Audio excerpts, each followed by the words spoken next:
नमस्कार, जय हिंद दोस्तों। स्वागत है आपका अपने YouTube channel important MCQ by Sandeep में। दोस्तों, डीएलएड थर्ड सेमेस्टर की तैयारी के क्रम में आज हम पूरे कोर्स का निचोड़ लेकर आए हैं। इस वीडियो में हमने सभी चैप्टर से प्रश्नों को शामिल किया है, चाहे वो सरल हो चाहे कठिन हो, क्योंकि अति लघुत्तरीय और बहुविकल्पी में आपके लगभग सरल क्वेश्चन आते हैं और जो लघुत्तरीय प्रश्न है वहाँ पर कठिन क्वेश्चन आते हैं। तो इसलिए हमने सभी तरह के प्रश्नों को शामिल किया है, जिससे क्या होगा कि आपका सभी का रिवीजन हो जाएगा। एक तरीके से कह सकते हैं ये आपकी थर्ड सेमेस्टर गणित का रिवीजन है। तो शुरू करते हैं आज का वीडियो बिना देर लगाए हुए, क्योंकि टाइम की कमी बहुत ज़्यादा है आपके पास भी और हमारे पास भी। तो यहाँ पर शुरुआत करते हैं। सबसे पहले आप चैनल को सब्सक्राइब कर लो और घंटे का निशान दबा लो और वीडियो को लाइक कर दो, ताकि बाद में लाइक करने को ना रह जाए। तो यहाँ पर जो आपके सामने पहला क्वेश्चन दे रखा है कि 2:3 और 5:8 में बड़ा कौन सा है, ये आपको बताना है। तो 2:3 और 5:8। 2:3 को हम लोग 2/3 लिख सकते हैं, 5:8 को 5/8 लिख सकते हैं। अब यहाँ पर हमें भिन्न का पता लगाने के लिए कि कौन सा बड़ा है, इनके हर बराबर होने ज़रूरी है। तो यहाँ पर है ये 3, यहाँ पर है ये 8। अब इन दोनों को बराबर कैसे करें? तो देखो, इनका आपस में कोई अटैच भी नहीं है, कोई रिलेशन भी नहीं। तो सीधा सीधा 3 को 8 से गुणा कर दो और 8 को 3 से गुणा कर दो, नीचे 24 आ जाएगा दोनों में। तो अगर इसमें 8 से गुणा करेंगे, 8 दूना 16 हो जाएगा और 8 3 24। इसी तरह इस पूरे में 3 से गुणा कर दो, तो 3 5 15 और 3 8 24। अब आपको इमेज एकदम क्लियर हो गई होगी कि कौन सा अनुपात बड़ा है। यहाँ पर देखो, ये 16 बड़ा है, 15 छोटा है। तो यहाँ पर हम ये कह सकते हैं कि 16/24 15/24 से बड़ा है। तो 2:3 बड़ा होगा। यहाँ पर क्लियर हो गई बात। ये चीज़ आपके समझ में आ गई होगी। फटाफट दिमाग खोल के बैठिए, क्योंकि जल्दी जल्दी से रिवीजन कराएंगे। अगला यहाँ पर जो प्रश्न है बहुत ही इजी प्रश्न है, आप लोगों ने खूब किया होगा। 8:, देखो 16 बाह्य बाह्य का गुणा करते हैं और अंदर अंदर वाले का गुणा कर लेते हैं। ऐसे क्वेश्चन को सॉल्व करने के लिए 16 × x बराबर 8 × x। ठीक, ये चीज़ आपके समझ में आ गई। अब यहाँ पर इसको कैसे सॉल्व करेंगे? देखो, यहाँ पर एक गड़बड़ी हो गई है। ये आपका जो x की जगह 8 होना चाहिए, वरना आंसर ही नहीं आएगा। देखो, इसको सही कर लो सभी लोग। ठीक, अब क्या करो, बाह्य का गुणा और अंदर का गुणा। 8x × 16 × 8, ये 8 8 कट जाए, x की वैल्यू कितनी आ गई? 16 आ गई। ठीक है, चलो नेक्स्ट क्वेश्चन की तरफ बढ़ते हैं। अगला है यहाँ पर, एक छात्रावास में 50 छात्रों के लिए 40 दिन का खाना है। यदि 30 छात्र और आ जाएं तो भोजन कितने दिन में ख़त्म हो जाएगा? तो इसको तीर की तरह करेंगे, छात्र और एक तरफ लिखेंगे दिन। ठीक, 50 छात्र हैं तो 40 दिन खाना चल रहा है। अगर 30 छात्र और जाएंगे तो 80 छात्र आ जाएंगे, तो कितने दिन खाना चलेगा? तो यहाँ पर आपको देखो, जब छात्र कम हैं तो 40 दिन चल रहा है, जब छात्र बढ़ जाएंगे तो खाना जल्दी ख़त्म हो जाएगा। इसीलिए हमें ये उल्टे तीर लगाने पड़े। ऐसी कंडीशन में क्या होता है कि जब कोई संख्या बढ़ाने से दूसरी संख्या घट जाए तो हमें तीर उल्टे लगाने पड़ते हैं। और कभी कभी क्या होता है कि अगर संख्या बढ़ा दी जाए तो उसकी जो दूसरी संख्या वो भी बढ़ जाती है। जैसे हम कहते हैं कि 1 रुपये में 10 टॉफ़ी मिलती हैं, तो 5 रुपये में कितनी टॉफ़ी मिलेंगी? 1 रुपये में 10 मिल रही है तो 5 रुपये में ज़्यादा मिलेंगी, क्योंकि यहाँ रुपये बढ़ रहे हैं तो टॉफ़ियाँ भी बढ़ रही हैं। लेकिन यहाँ पर क्या होता है, अगर छात्र बढ़ जाएंगे तो दिन घट जाएंगे, क्योंकि राशन कम पड़ जाएगा। तो यहाँ पर देखो, इसको सॉल्व कर लो। 50/80 बराबर x/40। जिधर तीर का मुंह होगा उसको नीचे रखो। यहाँ देखो, तीर का मुंह ऊपर है तो इसको नीचे रखो। अब सॉल्व कर लो। x = 50 × 40/80। 1 0 से 1 0, 4 से दूना, x = 25। यानी अगर 80 छात्र हो जाएंगे तो खाना केवल 25 दिन चलेगा। ठीक है, अगर 30 छात्र और आ जा रहे हैं तो भोजन सिर्फ 25 दिन में ख़त्म हो जाएगा। आगे देखो, प्रश्न संख्या 4 क्या कह रहे हैं? 64 × 729। इसको आधार 6 के घातांक में आपको शो करना है कि अगर आधार 6 है तो ये क्या आएगा। देखो, यहाँ ध्यान से देखो। सबसे पहले तो 64 को हम लोग कन्वर्ट करके देख लेते हैं, 64 के गुणनखंड निकाल कर देख लेते हैं। तो जब 64 के गुणनखंड आप करेंगे तो लगभग 2 × 2 × 2, 2 दूना 4, दूना 8, दूना 16, दूना 32 दूना 64, यानी 2 की पावर कितना आ गया 6। इसी तरह 729 को करके देख लो। 729 को जब करके देखोगे तो 3 गुणे 3 गुणे 3 गुणे 3 गुणे 3 और ये यानी 3 की पावर 6। 729 का जब आप गुणनखंड करेंगे तब आएगा 3 की पावर 6। 3 की पावर 6 कैसे आया? क्योंकि आप जब गुणनखंड करेंगे तो 3 3 3 6 बार मिलेगा तो 3 की पावर 6 हो जाएगा। तो 64 की जगह लिखो 2 की पावर 6 और 729 की जगह लिखो 3 की पावर 6। यहाँ पर बेस वैल्यू देख लो, 2 3 पावर समान है तो 2 3 या 6 की पावर 6 हो जाएगा। यही आपका आंसर हो जाएगा। क्लियर हो गई बात? आगे देखते हैं अगला यहाँ पर क्या क्वेश्चन दे रखा है। 3/4 की पावर 2 गुणे 3/4 की पावर 10 डिवाइड बाय 3/4 की पावर 8। देखो यहाँ पर क्या है, ये आपका 10 है और ये डिवाइड लगा है ब्रैकेट के अंदर, जो पहले उसको सॉल्व कर लो। 3/4 की पावर 2 गुणे, अब ये देखो आधार समान है 3/4 3/4 और बीच में लगा है डिवाइड का साइन, तो घात क्या हो जाएंगी? घट जाएंगी। 10 में 8 घटेगा तो आएगा 2। 3/4, अब यहाँ पर देखो आधार सेम है और बीच में लगा गुणे का साइन, तो ये घात होंगी वो जुड़ जाएंगी, यानी 2 दूना 4। 3/4 की पावर 4 और 3/4 की पावर 4 होगा कितना? 3 की पावर 4 हो जाएगा आपका 3 तिया 9, 3 27, 3 81, ठीक। और 4 का क्या हो जाएगा? 4 चौको 16, 16 चौको 64 और 64 चौको 256, ये आपका आ जाएगा 256। 81/256 इसका आंसर आ जाएगा। तो उम्मीद करता हूँ ये चीज़ आपके समझ में आ गई होगी। आगे बढ़ते हैं प्रश्न संख्या 6 की तरफ, फटाफट सॉल्व करवा रहे हैं यहाँ पर। 10 95 000 इसको मानक रूप में लिखना है। मानक रूप में लिखने के लिए क्या करते हैं, पहली संख्या को पकड़ लो, ये हमने पकड़ लिया पहली संख्या को, इसके बाद लगा दो दशमलव और इसके बाद 0 को छोड़ दो, बाद वाले इसके पहले जो भी लिखा है नंबर उनको पकड़ लो। 0 95 गुणे फिर से लगाओ 10, ठीक। अब इसके बाद पावर लगानी है आपको 1, देखो 1 के बाद दशमलव लगाया ना, उसके बाद के सारे नंबर गिन लो 1 2 3 4 5 6, तो यहाँ पर 10 की पावर 6 कर दो। ये चीज़ आपको समझ में आ गई होगी किस तरह मानक रूप व्यक्त किया जाता है। देखो जो चीज़ समझ में ना आए उसको दोबारा देखो। आगे बढ़ते हैं, प्रश्न संख्या 7 है। कितने समय में 7500 पर 11% वार्षिक ब्याज दर से साधारण ब्याज 4125 हो जाएगा? तो ऐसी कंडीशन में क्या करेंगे, सीधा हम साधारण ब्याज वाला सूत्र लगा देंगे। Simple interest equal to PRT/100। P मतलब मूलधन, R मतलब दर और T मतलब टाइम यानी समय। तो SI यानी साधारण ब्याज दे रखा है 4125 रख दो और ये आपका 7500 मूलधन हो जाएगा। रेट आपका 11 दे रखा है, टाइम निकालना है बटे 100, ये 100 के 0 काट दो, ठीक। अब टाइम देखो 4125 और इधर आपका 75 बचा और 11 बचा, 75 × 11, ठीक। अब आप इसको सॉल्व कर लो तो ये आपका आ जाएगा 5, ठीक। टाइम कितना निकल के आ गया? 5 वर्ष। इस तरह आप इसको आसानी से कर सकते हैं। बहुत आसान सा क्वेश्चन है, अति लघुत्तरी में आने की संभावना रहती है। अगला प्रश्न यहाँ पर दे रखा है, 8000 का 2 वर्ष का 10% ब्याज दर से चक्रवृद्धि मिश्र धन ज्ञात करो यदि ब्याज दर छमाही हो। देखो छमाही और तिमाही वाले क्वेश्चन मैं पहले करा चुका हूँ, अगर आपने नहीं देखा है तो नीचे डिस्क्रिप्शन में लिंक मिल जाएगा, आप वहाँ से छमाही और तिमाही वाले चक्रवृद्धि ब्याज के प्रश्न जरूर देख लीजिएगा। जब ब्याज दर छमाही दी होती है तो क्या करते हैं, जो आपका वर्ष दिया होता है, वर्ष कितना दिया है 2, तो वर्ष में 2 से गुणा कर दिया जाता है, ये 4 बन जाएगा। और दर में क्या किया जाता है, दर दी है 10, इसमें 2 से डिवाइड किया जाता है, दर बन जाती है 5, ठीक है। अब कुछ नहीं करना, आपको सीधा फार्मूला लगा देना, A = P1/R 1 + R/100 की पावर n, ठीक।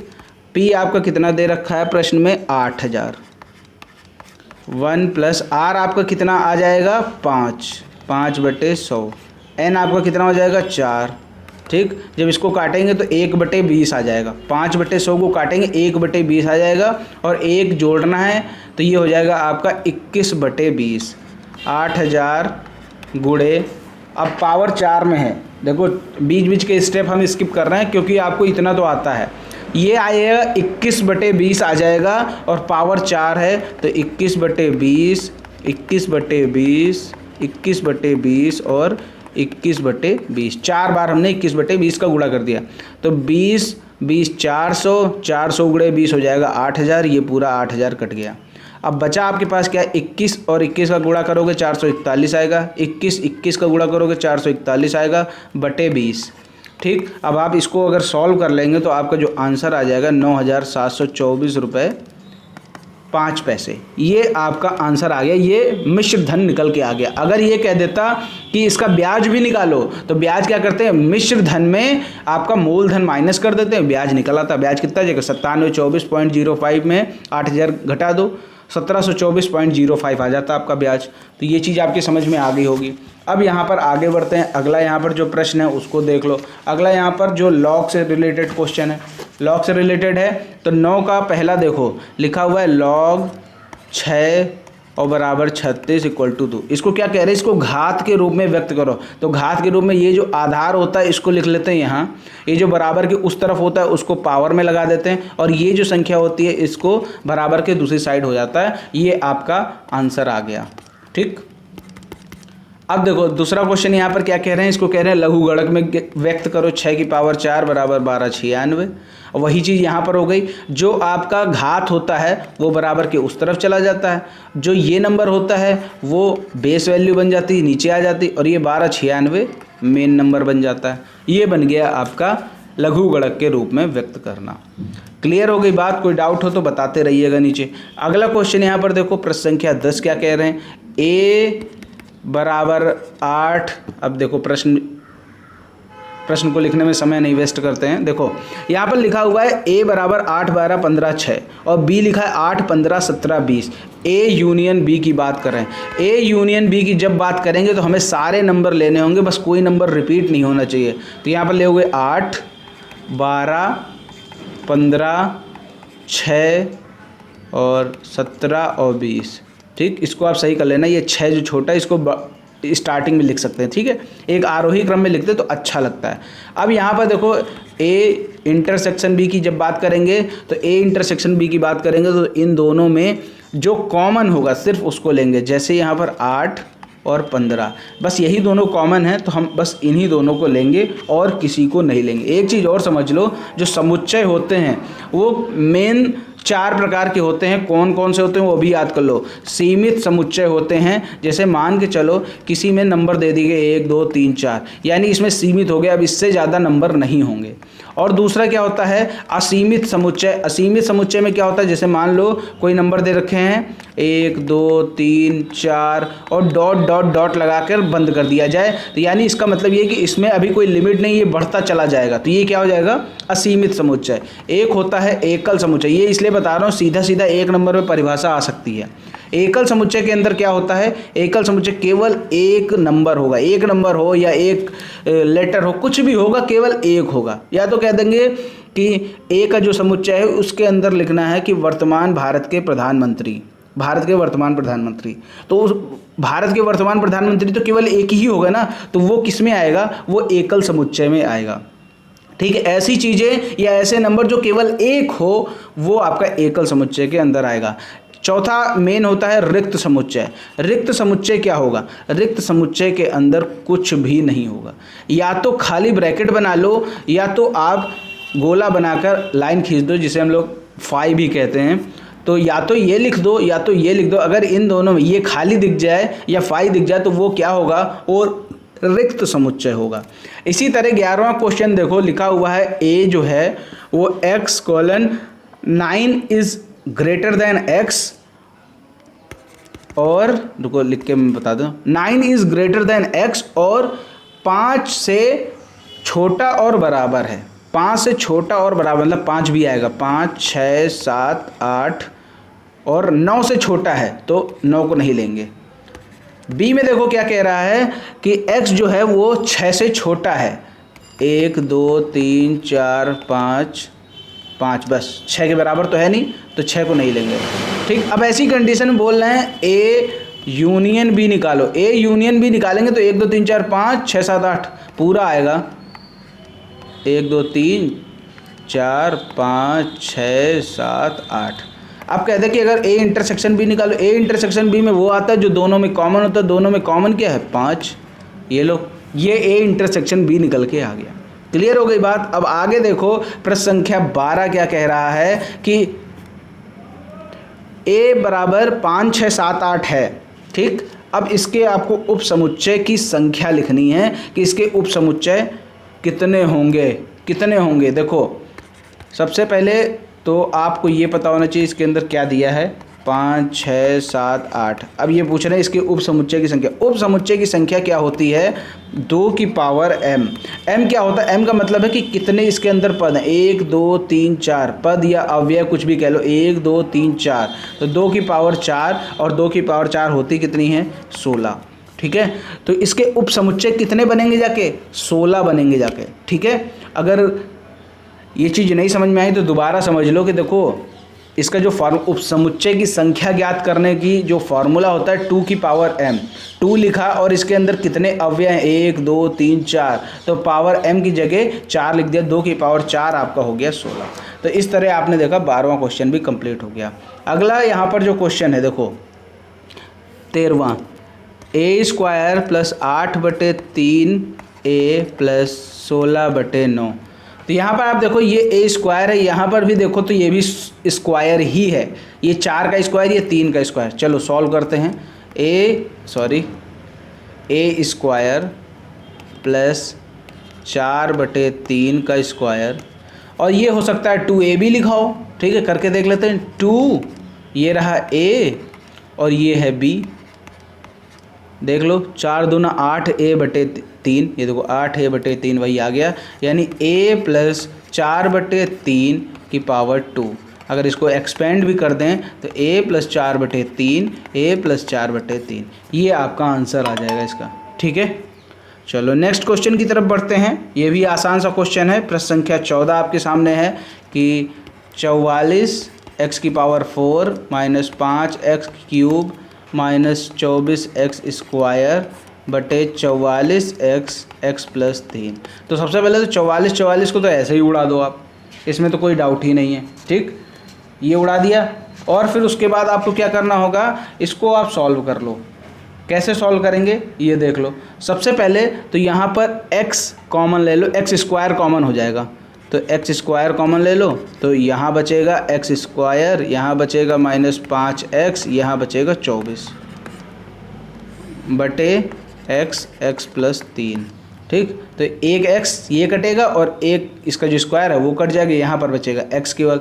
x² माइनस 5x माइनस 24 का जब आप गुणनखंड निकालोगे तो ये काम मैं आपको दे रहा हूँ कि आप x² माइनस 5x माइनस 24 का गुणनखंड निकाल के दिखाओ।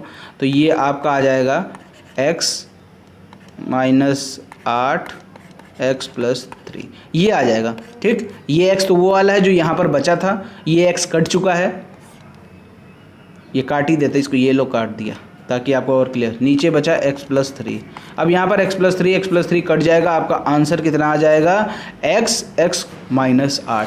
ये आपका फाइनल आंसर आ जाएगा। चाहे तो आप इसको और कर सकते हैं, x का x में गुणा कर दो, x² हो जाएगा, माइनस 8x हो जाएगा, या फिर इसको एज इट इज़ ऐसे ही रहने दो, आपका यही आंसर बिल्कुल सही है।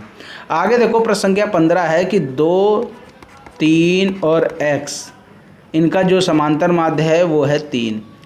समांतर माध्य निकालते कहते हैं तीनों को जोड़ लो, जो भी जितने भी दे रखे हैं उनको जोड़ लो और उनको गिन लो, 1 2 3 गुणा कर दो, मतलब भाग दे दो उससे। ठीक, ये समांतर माध्य का फॉर्मूला, यानी आंकड़ों को जोड़ो और बटे आंकड़ों की संख्या। तो आंकड़ों को जोड़ दिया, योगफल कर दिया और बटे आंकड़ों की संख्या।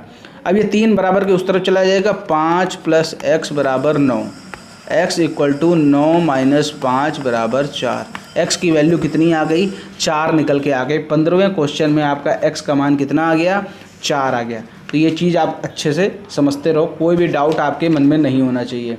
आगे देखते हैं अगला यहाँ पर कौन सा क्वेश्चन कहा जा रहा है। अगला क्वेश्चन है आपके सामने, k का मान आपको निकालना है यदि माध्य 21.5 दे रखा हो। ठीक है, तो यहाँ पर हम लोग सबसे पहले क्या कर लो, पद बारंबारता, इसको हम लोग क्या कहते हैं x, इसको कहते हैं f, और इसको क्या कहेंगे x इंटू f, तीसरा कॉलम। ठीक, 5 15 25 35 45। ठीक, और ये है 6 4 3 k और 2। अब इन दोनों का मल्टीप्लाई, देखो मल्टीप्लाई था ना, 5 छक्का 30 हो जाएगा, 15 चक्को 60 हो जाएगा, 25 तियाँ 75, 35 के 45 दूना 90, ये आपका आ गया। अब क्या करो, इसको जोड़ो इसको जोड़ो, तो जब इसको जोड़ा गया तो ये कितना आ जाएगा, ये आ जाएगा 255 प्लस 35 के, ठीक, 35 के आएगा, ठीक, ये रहा 35 के, ये तो जोड़ नहीं पाएगा, ये 4 नंबर जोड़ लो और प्लस 35 के कर लो, इसको जोड़ लो, 6 4 10 3 13 2 15 और 15 प्लस के आएगा।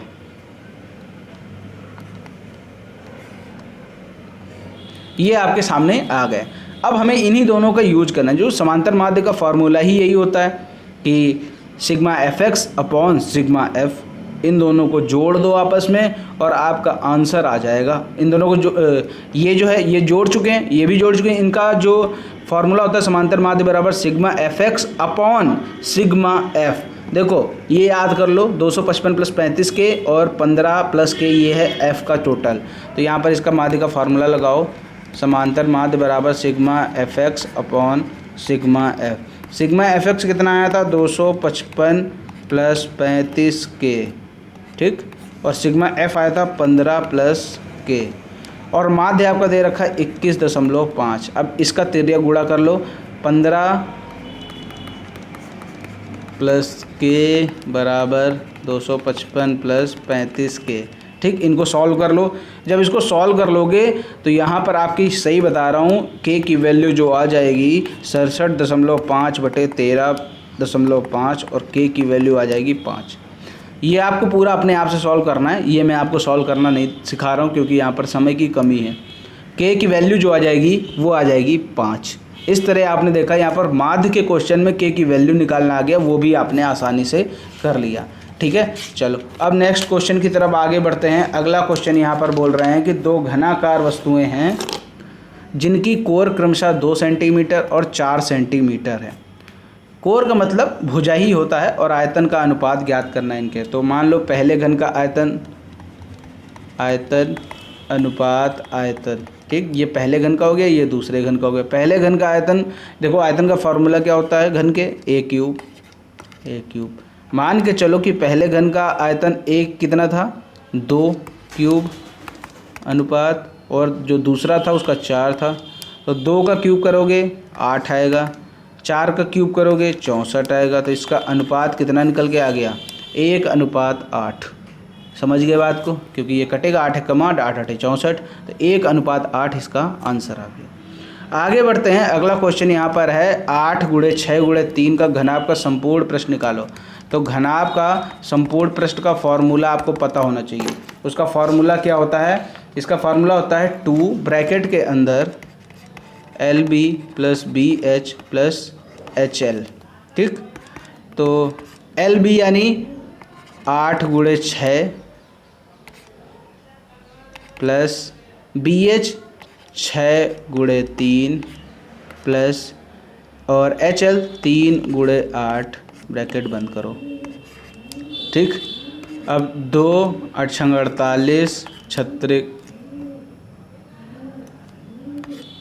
छत्रिक 18 प्लस 8 3 24, ठीक। अब 48 18 24 को जोड़ोगे तो आ जाएगा 90, 2 × 90 मतलब 180 वर्ग सेंटीमीटर संपूर्ण पृष्ठ का निकल के आ गया। क्लियर हो गई बात, देखो कितना आसान है। नेक्स्ट क्वेश्चन की तरफ बढ़ते हैं। 19 है, 10 सेंटीमीटर भुजा के 2 घन को सटा कर रखो तो प्राप्त आकृति का संपूर्ण पृष्ठ ज्ञात करो। मान के चलो कि अब घन बनाओ, पहले ये आपका घन बन गया, ठीक। अब ये 2 घन, ये एक घन बना। अब इसी घन के बगल में एक और घन बना दो, इसी भुजा की, इसकी है 10 सेंटीमीटर भुजा है और 10 सेंटीमीटर भुजा का एक और घन इसी के बगल में बना दो। तो आपको क्या करना होगा, तो इसी के बगल में घन बना दो, ठीक। और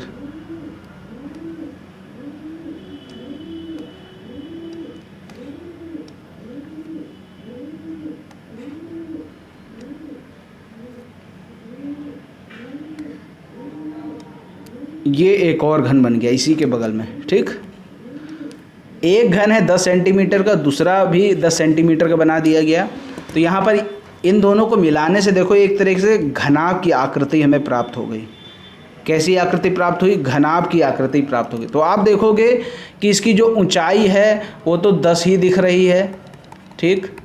चौड़ाई भी 10 ही दिख रही है, लेकिन जो इसकी लंबाई है ये 10 और ये 10 दोनों मिल गए तो 10-10 हो गए आपके 20। तो यहाँ पर 20 हो गई लंबाई। अब यहाँ पर ये घनाभ मिल गया, इसका संपूर्ण प्रश्न निकालना तो वही वाला LB plus BH plus HL का फॉर्मूला लगाना पड़ेगा। तो LB यानी 10 और 20 और 10 का गुणा होगा 200। BH यानी 10 और 10 यानी 100। HL 10 और 20 यानी 200। कुल मिलाकर 200, 300, 500। 2 गुणे 500 बराबर 1000 वर्ग सेंटीमीटर इसका आंसर आ गया। क्लियर हो गई बात? ये इसका आंसर आ जाएगा।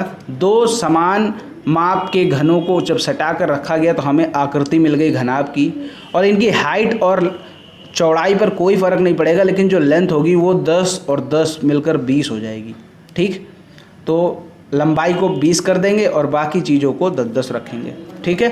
चलो आगे देखते हैं। अगला यहाँ पर जो क्वेश्चन आपके सामने, एक मैदान की लंबाई चौड़ाई 40 और 15 है। मैदान पर 2 मीटर वर्षा हुई, ठीक। अब इस मैदान पर कुल कितना लीटर पानी गिरा? तो सबसे पहले इसका आयतन मान ज्ञात कर लो। आयतन क्या हो जाएगा? 40 गुणे 15 गुणे 2, ठीक है। तो ये कितने, जब 15 दूना 30 और 30 और 40 का गुणा करेंगे तो आ जाएगा 1200 घन मीटर पानी गिरा। लेकिन हमें चाहिए लीटर में। लीटर में चाहिए तो 1 घन मीटर बराबर कितना होता है? 1 घन मीटर बराबर होता है 1000 लीटर। उसी तरह 1200 घन मीटर में कितना होगा? 1000 गुणे 1200। तो ये आपका कितना आ जाएगा? जोड़ लो 1200 और 3 जीरो और लगा दो, तो ये आपका आ जाएगा 12 लाख लीटर पानी मैदान पर गिरा होगा, ठीक है। इसका आयतन निकाल लो। आयतन आपके सामने आ चुका है। अब इसके बाद 1 घन मीटर में 1000 लीटर पानी होता है, तो हमें लीटर में ही निकालना है आंसर। तो 1200 गुणे 1000 कर दो, 12 लाख लीटर पानी आ गया। आगे देखो यहाँ पर जो प्रश्न दे रखा है, AOC आपको ज्ञात करना है। ध्यान से देखो, AOC आपको ज्ञात करना है, आंतरिक वाला, अंदर वाला, मतलब ये वाले की बात कर रहे हैं, ठीक। अब ध्यान से अगर देखो तो आपने वो वाला तो पढ़ा होगा, जैसे मान के चलो कोई ये है और ये एंगल बनता है, तो ये अगर मान के चलो कि 100 होता है तो ये वाला कितना हो जाता है? 50 हो जाता, आधा होता है ना इसका जस्ट। उसी तरह यहाँ देखो, ये आपका जो B दे रखा है ये 120 है, तो ये जो इसका ये वाला कोण होगा ये दोगुना हो जाएगा, यानी जो AOC बाहरी है वो कितना हो जाएगा? वो आपका हो जाएगा 240। ये जो AOC बाहर वाला है यानी ये वाला है, ठीक। ये वाला कोण आपका कितना हो जाएगा? 240 हो जाएगा। फिर ध्यान से देख लो, ये जो कोण होगा आपका ये इसका दोगुना हो जाएगा यानी 240 हो जाएगा। और आपको मालूम है कि अगर कोई पूरा गोला होता है वो कितने का होता है? 360 का होता है। तो AOC प्लस AOC यानी ये वाला बाहरी है और ये वाला अंदर का है, दोनों को जोड़ेंगे तो कितना आना चाहिए? 360 आना चाहिए। तो AOC जो बाहरी है वो तो आपका कितना आ रहा है? 240 आ रहा है, और AOC अंदर वाला हमें आंतरिक ज्ञात करना है। तो AOC 360 माइनस 240 120 इसका आंसर आएगा। एंगल AOC जो आंतरिक है वो कितना आ जाएगा? वो आ जाएगा आपका 120। तो ये चीज़ आप समझ गए, क्लियर हो गई होगी ये बात। चलो ठीक है, तो इस तरह आपका ये वाला क्वेश्चन भी कंप्लीट हो गया। अब यहाँ पर जो आपके सामने 22 क्वेश्चन है, ये लास्ट क्वेश्चन है और ये मैंने आपके लिए छोड़ा हुआ है। इस प्रश्न का उत्तर आप हमें नीचे कमेंट में बताइए कि इस प्रश्न का उत्तर क्या होगा। उम्मीद करता हूँ सारे प्रश्न आपको अच्छे समझ में आ गए हों। कोई प्रश्न में डाउट हो नीचे कमेंट बताइएगा, और कोई प्रश्न की डिमांड हो तो वो भी बता दीजिएगा, कमेंट में लिख दीजिएगा, या फिर कहिए तो हम एक व्हाट्सएप ग्रुप बना दें जिसमें आप अपनी समस्या शेयर कर सको कि ये समस्या हमें है, ये बताओ। इस क्वेश्चन का आंसर बताओ।